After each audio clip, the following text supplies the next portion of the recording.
Komnas HAM akhirnya bersuara soal KKB di Papua, sebut bercirikan teroris. Rabu, tanggal 29 September tahun 2021 pukul 12:01 waktu Indonesia Barat. Kepala Komnas HAM Perwakilan Papua Fritz B. Ramandey, antara Alfian. JPNN.com, Papua, Komisi Nasional Hak Asasi Manusia Komnas HAM angkat suara menanggapi aksi kelompok kriminal bersenjata KKB di distrik Kiwirok, Pegunungan Bintang, Papua.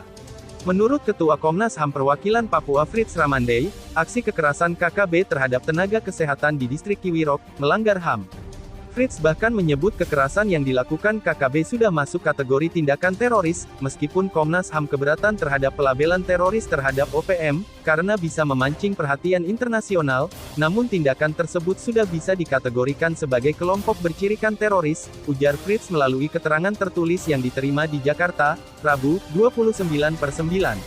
Pola yang dilakukan oleh KKB tersebut sama dengan penyerangan diduga pada April lalu yang menyerang guru.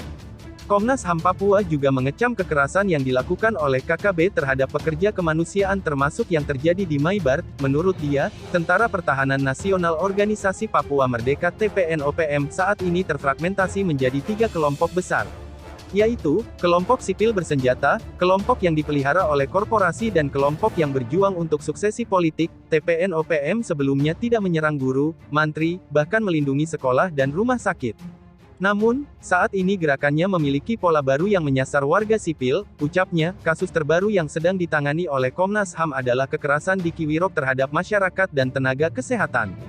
Dari keterangan 5 orang korban yang datang ke Komnas HAM, aksi tersebut telah memenuhi unsur pelanggaran HAM, merujuk Undang-Undang Nomor 39 Pasal 1.1. Aksi tersebut telah menghilangkan rasa aman, hak hidup dan merupakan tindakan serangan langsung terhadap tenaga kesehatan, ucapnya. Pandangan senada dikemukakan staf ahli Watimpres RI Dr. Sri Yunanto. Dia merujuk Undang-Undang Nomor 5 Tahun 2018 tentang pemberantasan tindak pidana terorisme. Menurutnya, tindakan KKB sudah masuk kriteria terorisme.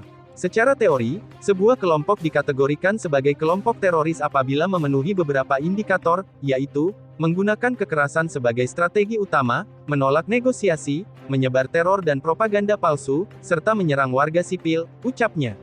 Berdasarkan indikator tersebut Tentara Pembebasan Nasional Papua Barat (TPNPB-OPM) dapat dikategorikan sebagai kelompok teroris karena dilihat dari gerakannya menyerang warga sipil, menolak proses dialog, merusak objek vital umum hingga menyebabkan ketakutan. Sri mengatakan pemerintah sudah mengutamakan dialog untuk menuntaskan problem di Papua. Pendekatan penanganan terhadap TPNPB-OPM di era reformasi jauh lebih baik dibanding era Orde Baru. Bahkan, otonomi khusus sebagai salah satu solusi permasalahan politik di Papua telah memberikan banyak manfaat. Antara JPEN.